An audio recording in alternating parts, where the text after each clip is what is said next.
Assalamualaikum warahmatullahi wabarakatuh. Kembali lagi ya dengan Bu Serdi. Kali ini kita akan belajar tematik tema 2, subtema 3. Nah, yang pertama kita akan belajar tentang gaya gravitasi.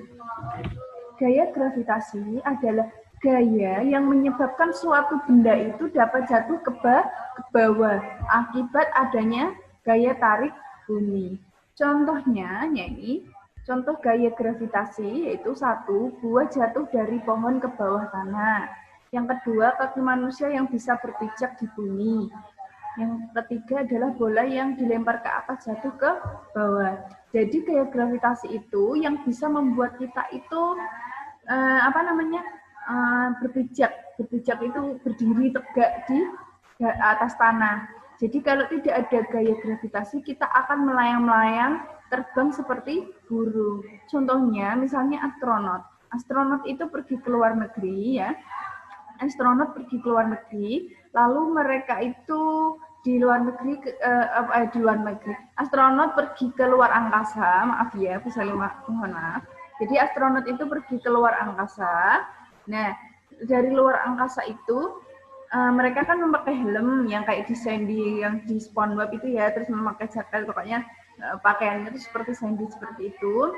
Mereka pergi ke luar angkasa. Nah, mereka itu di luar angkasa melayang-melayang atau terbang-terbang seperti burung karena di luar angkasa tidak ada gaya gravitasi. Yang ada gaya gravitasi adalah di bumi. Jadi, maka dari itu di bumi adanya gaya gravitasi, ketika benda dilempar ke atas, maka akan tetap jatuh ke bawah karena akibat adanya gaya gravitasi.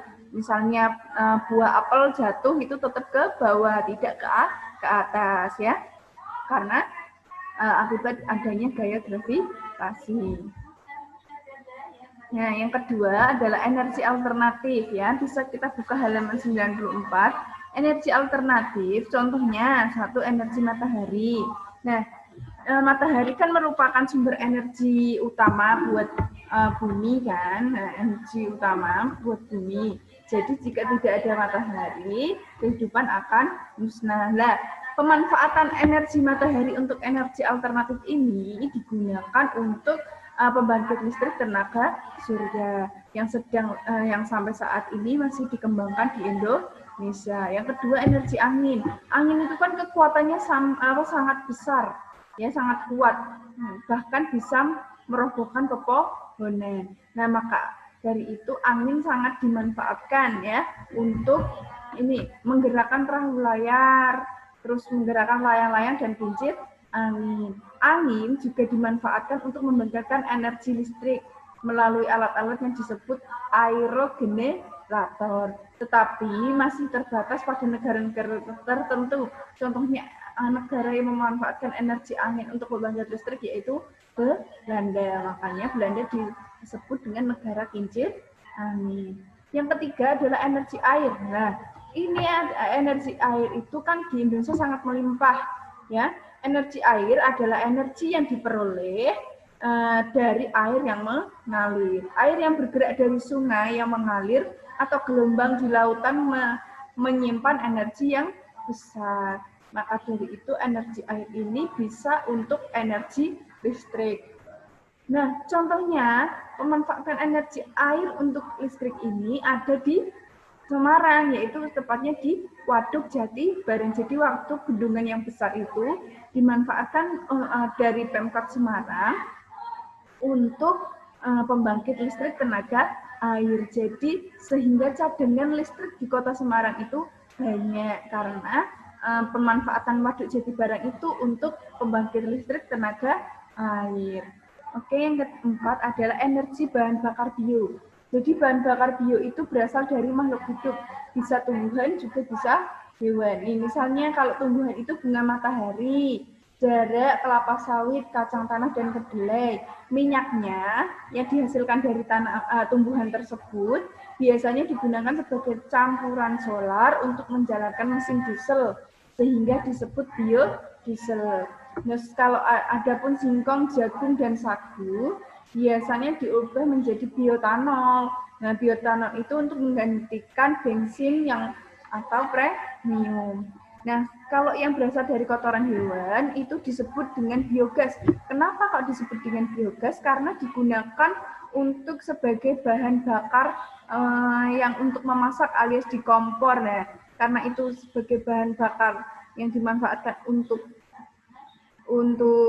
memasak, makanya disebut biogas. Lah, kotoran hewannya itu dimasukkan ke dalam ruangan di bawah tanah atau ada lubang di bawah tanah. Nah, kemudian diuraikan kotoran hewan tersebut dengan bantuan bakteri. Kotoran tersebut menghasilkan gas metana. Nah, gas metana tersebut yang digunakan untuk bahan bakar kompor atau pengganti gas. Ini itu lebih hemat energi karena Indonesia banyak sekali peternakan sapi ya terutama. Yang kelima adalah energi panas bumi. Energi panas bumi ini berasal dari panas bumi yang tersimpan di bawah permukaan bumi. Bumi yang terbentuk seperti bola sesungguhnya tersusun dari lapisan-lapisan. Kalau panas bumi itu bisa kita lihat ketika gunung meletus. Itu kan mengeluarkan awan panas, mengeluarkan lava, mengeluarkan magma, terus mengeluarkan berbatuan, yaitu yang ada di perut bumi itu dikeluarkan dari panas buminya ya. Nah, setelah itu bisa dimanfaatkan energi panas bumi adalah energi yang dihasilkan oleh magma di dalam perut bumi yang disebut besar tadi. Kalau ada gunung meletus itu mengeluarkan energi perut bumi. Energi ini banyak dimanfaatkan di daerah pegunungan. Batuan panas yang terbentuk memanas air di sekitar sehingga dihasilkan uap air panas. Sumber uap air panas kemudian dibor setelah disaring. Uap panas yang keluar dari lubang pengoboran dapat digunakan menggerakkan turbin sehingga dapat menghasilkan energi listrik. Terus yang keenam adalah gelombang laut. Nah, gelombang laut itu juga dimanfaatkan sebagai energi listrik, yaitu sebagai pembangkit listrik tenaga gelombang air laut. Karena gelombang laut itu yang sangat besar, nah, itu energinya sangat besar, itu bisa dimanfaatkan untuk pengganti energi listrik. Selanjutnya adalah materi biodiesel, ya, pembuatan biodiesel dari minyak jarak, ya. Jadi minyak jarak itu bisa dimanfaatkan untuk sumber energi biodiesel sebagai energi alternatif pengganti BBM. Indonesia kan sangat kaya sekali memproduksi energi alternatif, ya, termasuk minyak jarak ini. Minyak jarak ini dimanfaatkan untuk membuat sumber energi alternatif yang berasal dari sumber daya alam terbarukan. Terbarukan itu bisa diperbarui karena kalau tumbuhan seperti ini kan gampang untuk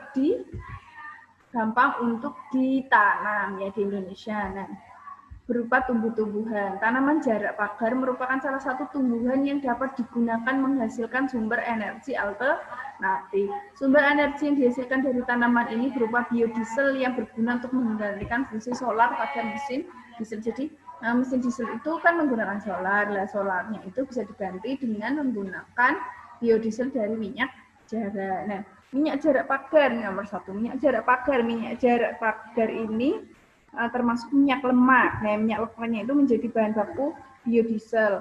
Adalah bahan bakar terbarukan atau yang dapat diperbarui karena berasal dari tumbuh-tumbuhan. Anak-anak sekalian, nanti jika mau menyimak bisa dilihat di Bu Seri sudah cantumkan halamannya di bawah sini ya. Nah, potensi terbesar tanaman jarak pagar terdapat pada buahnya yang terdiri biji dan cangkang kulitnya. Pada biji yaitu menjadi bahan dasar pembuatan biodiesel sebagai sumber energi pengganti solar. Minyak yang dihasilkan biji jarak pagar termasuk dalam minyak lemak. Minyak lemak itu berwujud bening, cairannya itu bening berwarna kuning dan tidak menjadi keruh meskipun disimpan dalam waktu yang lama. Nah, kedua, pembuatan biodiesel itu pertama diolah dulu ya, minyak jaraknya itu diolah menghasil dipres. Jadi diolahnya itu cukup dipres biji jaraknya, lalu kemudian yang sudah kering menggunakan mesin diesel atau satu silinder sehingga menggunakan hasil minyak jarak kasar dan jadi setelah dipres menggunakan setelah dipres dikeringkan menggunakan mesin diesel atau satu silinder. Mesin diesel satu silinder sehingga menghasilkan minyak jarak yang kasar. Jadi setelah dipres dikeringkan menggunakan mesin diesel satu silinder, setelah itu menghasilkan minyak jarak yang kasar. Nah, selanjutnya disaring menggunakan penyaring sehingga dihasilkan minyak jarak yang bersih. Kemudian dilakukan proses pemurnian terhadap minyak jarak yang sudah bersih sampai menghasilkan minyak jarak murni yang siap dijual. Yang ketiga, manfaat biodiesel dari tanaman jarak terhadap lingkungan yaitu menghemat itu ya bahan bakar fosil atau yang di BBM itu ya, karena BBM kan berasal dari bahan bakar fosil yang menimbulkan berbagai dampak buruk bagi lingkungan ya. Terus manfaat selanjutnya itu dapat menambah jumlah sumber penghasilan oksigen dan mengurangi karbon dioksida. Itu ya manfaatnya penggunaan biodiesel dari tanaman jarak terhadap lingkungan. Sekarang sumber alternatif yang dikembangkan di Indonesia. Ini ada beberapa sumber alternatif yang yang sedang dikembangkan di Indonesia. Satu, pembangkit listrik tenaga air atau PLTA. Kotoran ternak sapi yang dimanfaatkan untuk pengganti bahan bakar dalam biogas. Tadi sudah bisa dijelaskan ya. Pemanfaatan panas bumi sebagai sumber energi listrik dan limbahnya bisa dipakai untuk gula aren. Pengembangan biodiesel sebagai energi pengganti solar, tadi juga sudah bisa dijelaskan. Yang kelima, Indonesia mengembangkan mobil yang dijalankan dengan tenaga surya dan listrik. Jadi mobilnya itu memakai tenaga surya dan listrik, tidak memakai BBM ya, tidak memakai BBM. Jadi dia pakai tenaga surya dan listrik. Terus Indonesia mengembangkan kereta api yang digerakkan oleh listrik. Jadi Indonesia itu sedang mengembangkan kereta-kereta api yang dulunya memakai BBM sekarang menggunakan tenaga listrik. Nah, keuntungan dan kerugian penggunaan energi alternatif. Satu, keuntungannya ya, mengurangi penggunaan sumber energi yang bersumber dari fosil. Yang kedua, tersedia setiap waktu dan tidak akan habis. Yang ketiga, tidak menimbulkan pencemaran lingkungan atau ramah lingkungan.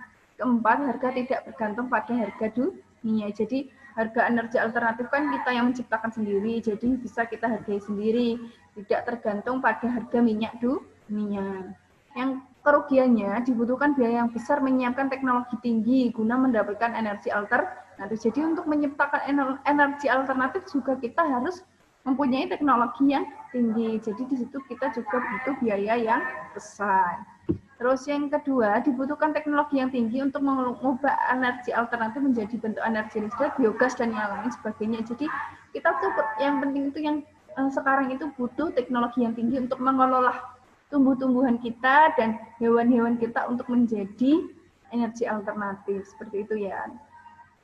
Yang ketiga, ketersediaan energi alternatif dipengaruhi oleh musim dan cuaca.